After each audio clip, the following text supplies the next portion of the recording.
Capítulo 17. Começava a verdadeira viagem. Até então, o cansaço tinha prevalecido sobre as dificuldades, agora iríamos enfrentá-las realmente. Ainda não olhara para aquele poço insondável onde iria embrenhar-me. Chegara o momento. Ainda era possível aceitar a aventura ou recusar-me a tentá-la. Mas tive vergonha de recuar diante do caçador. Hans aceitava a aventura tão tranquilamente, com tal indiferença, com tamanha despreocupação diante de qualquer perigo que corei ante a ideia de ser menos corajoso do que ele. Se estivesse sozinho, não hesitaria em começar uma série de discussões. Na presença do guia, calei-me. Uma parte de minhas lembranças correu para minha bela virlandesa, e aproximei-me da chaminé central. Disse que media 100 pés de diâmetro. Inclinei-me sobre uma pedra que pendia e olhei. Fiquei com os cabelos em pé. O sentimento do vazio tomou conta de mim. Senti o centro de gravidade deslocando-se em mim. E a vertigem subindo a cabeça como uma embriaguez. Nada mais capitoso do que a atração pelo abismo. Ia cair. Uma mão segurou-me, a de Hans. Decididamente, não assistira a aulas suficientes de abismo na Frelserskirke de Copenhague. No entanto, se tivesse pelo menos ousado dar uma olhada naquele poço, teria percebido sua conformação. Suas paredes praticamente verticais apresentavam muitas saliências que deveriam facilitar a descida. Mas embora não faltassem escadas, não havia rampa. Uma corda amarrada no orifício bastaria para nos sustentar, como desamarra lá, porém, quando chegássemos à sua extremidade inferior, meu tio empregou um meio bem simples para vencer a dificuldade. Desenrolou uma corda da grossura de um polegar, com 400 pés de comprimento. Primeiramente deixou metade dela cair, depois enrolou-a ao redor de um bloco de lava saliente e jogou a outra metade na chaminé. Cada um de nós poderia então descer reunindo nas mãos as duas metades da corda que não podia escapar. Assim que desquecemos 200 pés, nada mais simples do que recolhê-la, soltando uma ponta e rebocando a outra. Depois continuaríamos o exercício ad infinitum. Agora, disse meu tio, após ter acabado esses preparativos, trataremos da bagagem. Será dividida em 3 pacotes. Cada um de nós levará um deles às costas. É claro que estou falando apenas dos objetos frágeis. E é claro que o audacioso professor não nos incluía nessa última categoria. Hans, pegue as ferramentas e uma parte dos víveres. Axel, você fica com mais 1/3 dos víveres e das armas. Eu levarei o resto dos víveres e os instrumentos delicados. Mas, eu disse, e as roupas e essa massa de cordas e escadas, quem as carregara? Elas desceram sozinhas. Como? Eu quis saber. Você já vai ver. Meu tio gostava de utilizar métodos arriscados sem hesitar. Às suas ordens, Hans reuniu todos os objetos que não eram frágeis num único pacote, que, solidamente amarrado, foi simplesmente jogado no buraco. Ouvi aquele mugido sonoro provocado pelo deslocamento das camadas de ar. Debruçado sobre o abismo, meu tio acompanhava com um ar satisfeito a descida da bagagem e só se levantou após perdê-la de vista. Bem, disse ele, agora é nossa vez. Pergunto a qualquer homem de boa fé se é possível escutar tais palavras sem estremecer. O professor amarrou o pacote de instrumentos em suas costas. Hans pegou o das ferramentas e eu, o das armas. A descida começou na seguinte ordem: Hans, meu tio e eu.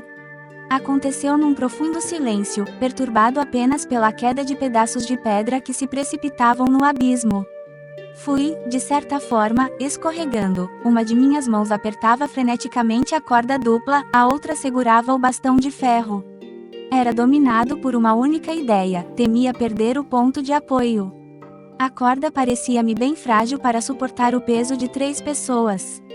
Utilizava ao mínimo possível, operando milagres de equilíbrio nas saliências de lava que meu pé tentava agarrar fazendo as vezes de mão.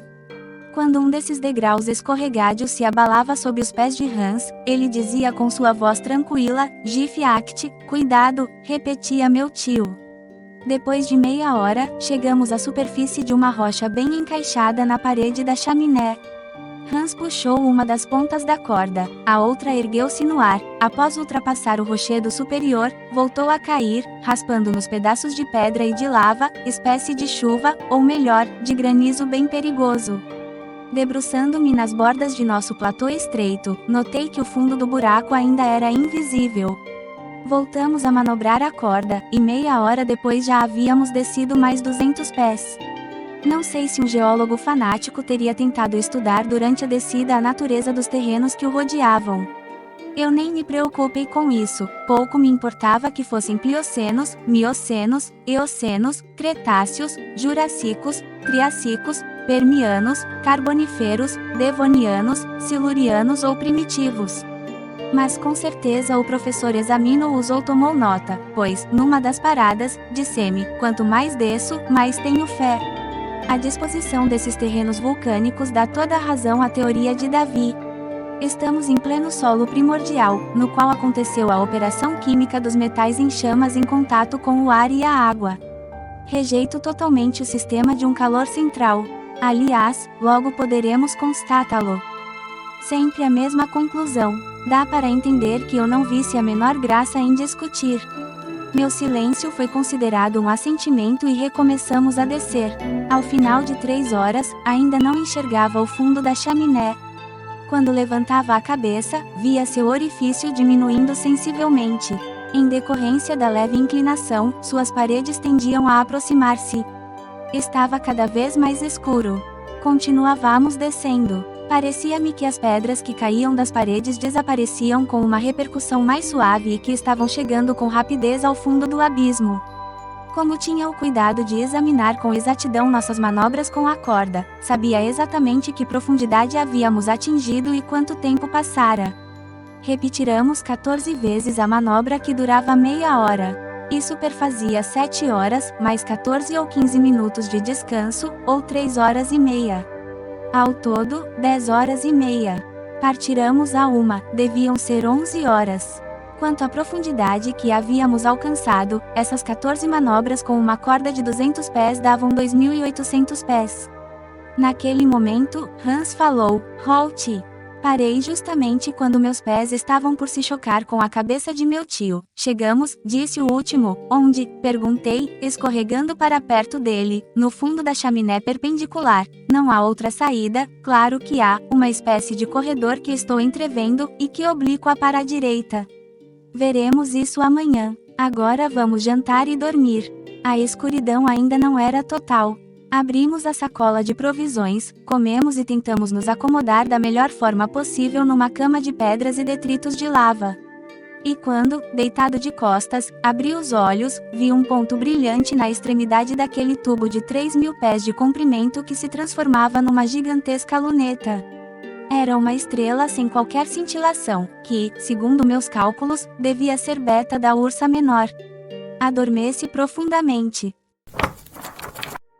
Obrigado por assistir o vídeo. Se está gostando desse audiolivro, não esqueça de se inscrever no canal, deixar o gostei nesse vídeo e ativar o sininho para não perder os próximos capítulos. Também compartilhe com alguém que vai gostar dessa história. Clique aqui para escutar o próximo.